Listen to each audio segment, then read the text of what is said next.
अब जब ध्रुव अपनी ट्रेनिंग के लिए तैयार था, उसका दिल उमंग और घबराहट से भरा था।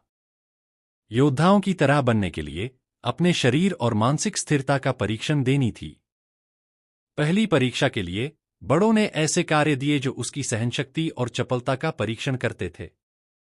हर सुबह वो धूप में भागता, खुद को शारीरिक क्षमा से भारी करते हुए। ध्रुव ने सोचा, ये सब मेरे लिए कहते हैं, लेकिन मुझे जीतने के लिए करना होगा। दिन रात का प्रशिक्षण उसको थका देती थी, लेकिन उसका मन कभी थका नहीं था। एक दिन जब वो एक कठिन पहाड़ी पर चढ़ रहा था, तब उसने देखा कि दूसरे योद्धा आसान से चढ़ रहे हैं। उसने खुद से कहा, मुझे सबसे बेहतर करना होगा। इस सोच से उसने अपने कदमों को मजबूती से रखा और अपने दिमाग को एकाग्रता से भरा। आखिर वो एक छोटी से छोटी पहाड़ी पर पहुंच गया। वहां से उसने सामने का नजारा देखा। मुझे अब और भी शक्ति चाहिए, उसने सोचा। राघव, जो उसका दोस्त था, उसका साथ रहा और उसने कहा, तू कर सकता है, बस विश्वास रखो। हमें प्रशिक्षण के दौरान ध्रुव को समझ आया कि शक्ति सिर्फ शारीरिक नहीं, बल्कि मानसिक भी होती है। जब भी वो थक जाता, वो अपने लॉकेट को देखता और उसकी मां की याद उसके मन को हिम्मत देती। दोस्तों की ताकत एक साथ उन्हें कुछ नया सीखा। ये हमारा समय है, हमारी शक्तियां हमसे मिलती हैं, राघव ने कहा। जब वो ट्रेनिंग पूरी करते हैं तो बड़ों ने उन्हें देखते हुए कहा, तुम दोनों ने अच्छे से परीक्षा पास की, लेकिन असली परीक्षा अभी बाकी है। ध्रुव ने सोचा, अब क्या होगा? क्या ध्रुव और राघव अगले कदम के लिए तैयार हैं? क्या उनकी दोस्ती उन्हें आगे बढ़ने में मदद करेगी? अब जब ध्रुव और राघव ने पहली परीक्षा का समर्थन किया, तो उन्हें समझ आया कि ये सिर्फ उनकी दोस्ती का एक परीक्षा थी। उन्होंने देखा कि एक दूसरे का साथ उनकी शक्ति को और भी मजबूत बना रहा है। उनका आदमी, उनका इरादा, सब कुछ अब एक नई दिशा में बढ़ रहा था। दोस्ती सबसे बड़ी शक्ति है, राघव ने कहा। जब तक हम एक दूसरे के साथ हैं, तब तक हम किसी भी कथा का सामना कर सकते हैं। इस प्रकार उन्हें अपने प्रशिक्षण के दौरान एक नए आदर्श वाक्य को अपनाना है, एक साथ हम कभी हार नहीं सकते। राघव ने अपने दोस्तों से कहा, चलो, हमें और मेहनत करनी होगी। अब हमें दूसरी परीक्षा के लिए तैयार होना होगा। दूसरी परीक्षा उन्हें योद्धा बनने के लिए युद्ध के कला को सीखने का मौका देगी। बुजुर्गों से सुना था कि ये परीक्षा सबसे ज्यादा होती है, लेकिन उन दोनों का जुनून उन्हें आगे बढ़ा रहा था। ट्रेनिंग का अगला दौर एक कॉम्बैट सेशन था। इस दौर में उन्हें एक दूसरे के साथ लाना था, जहां उन्हें अपने कौशल का प्रयोग करना था। ध्रुव थोड़ा घबराया, लेकिन राघव ने उसे समझाया, ये सिर्फ ट्रेनिंग है। कोई भी लड़ सकती है, हमारी दोस्ती को नहीं तोड़ सकती। जब मुकाबला शुरू हुआ, ध्रुव ने देखा कि बाकी के योद्धा कितने कुशल हैं।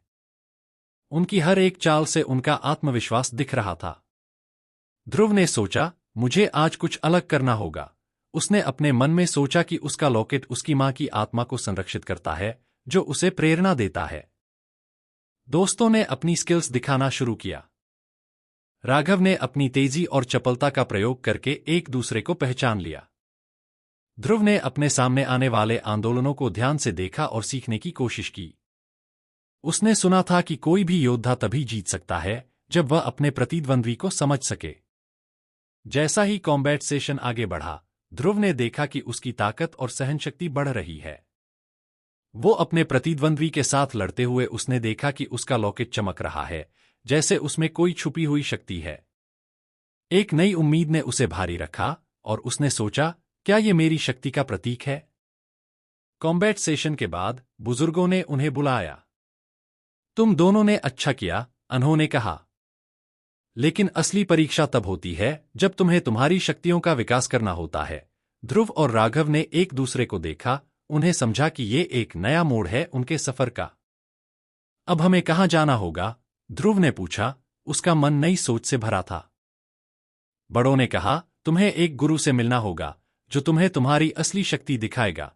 उसका ज्ञान तुम्हारे लिए अनमोल होगा। क्या ध्रुव गुरु से मिलकर अपनी असली शक्ति को जागृत कर पाएंगे? क्या राघव उनका साथ देगा या कोई और खतरनाक चुनौती उन्हें इंतजार कर रही है? ध्रुव और राघव ने अपने मिशन की तैयारी शुरू कर दी।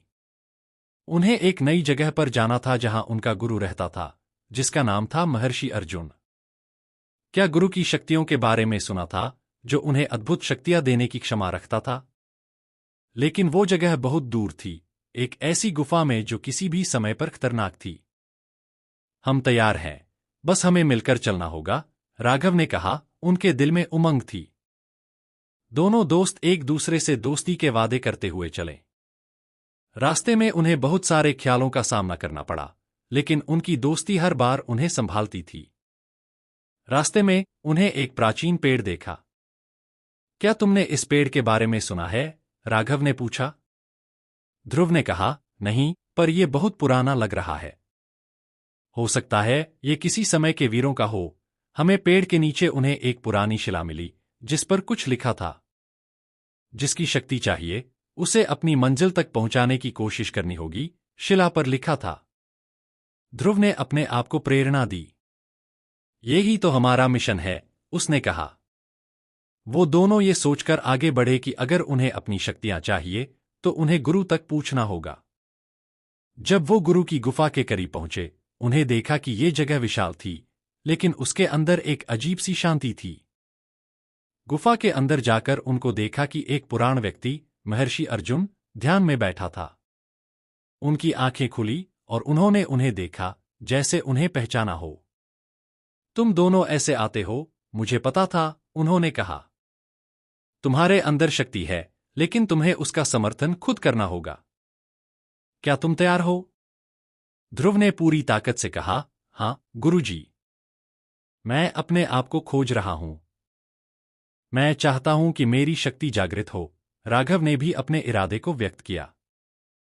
गुरु ने उन्हें देखते हुए कहा, ठीक है। तुम दोनों को मेरे साथ शिक्षा प्राप्त करनी होगी।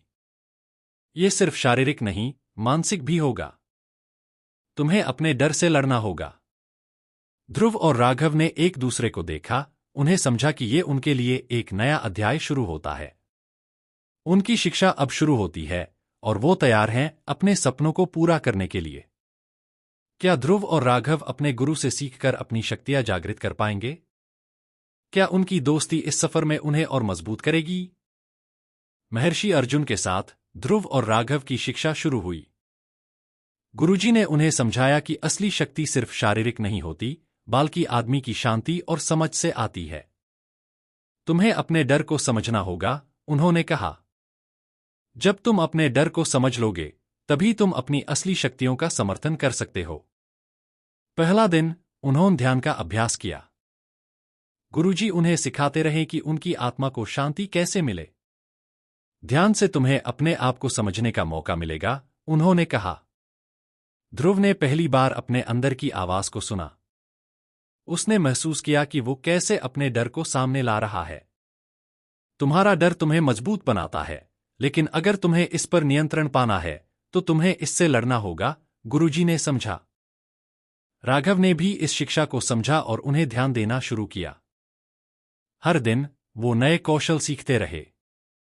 एक दिन उन्हें शक्ति और ऊर्जा का इस्तेमाल करके व्यवहारिक क्षमता का अभ्यास करना चाहिए। ये सब कुछ सीखना होगा अगर तुम्हें असली शक्तियां मिलनी है, महर्षि अर्जुन ने कहा।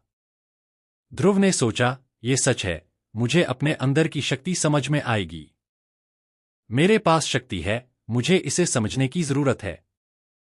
क्या प्रकृति में उन्हें एक दूसरे का साथ दिया गया है? राघव ने कहा, मुझे तुम पर पूरा विश्वास है। तुम सब कुछ कर सकते हो। ध्रुव ने सोचा कि उनकी दोस्ती उनकी ताकत है, और वो कभी नहीं रुकेंगे। एक दिन जब उन्होंने ध्यान किया, तब उन्हें एक नए दर्शन का सामना हुआ। हमारे दर्शन में उन्होंने अपनी मां को देखा, जिनकी आंखें उन्हें प्रेरणा देती थीं। बेटा, तुम्हारा समय आ रहा है। तुम्हें सिर्फ अपने डर से लड़ना होगा, उन्होंने कहा। ध्रुव ने उन्हें सुनकर कहा, मैं अपने डर से लड़ूंगा। मैं अपने सपने को सच करूंगा। क्या ध्रुव अपने डर से लड़ने में सफल होगा? क्या शिक्षा से उनकी शक्तियां जागृत होंगी?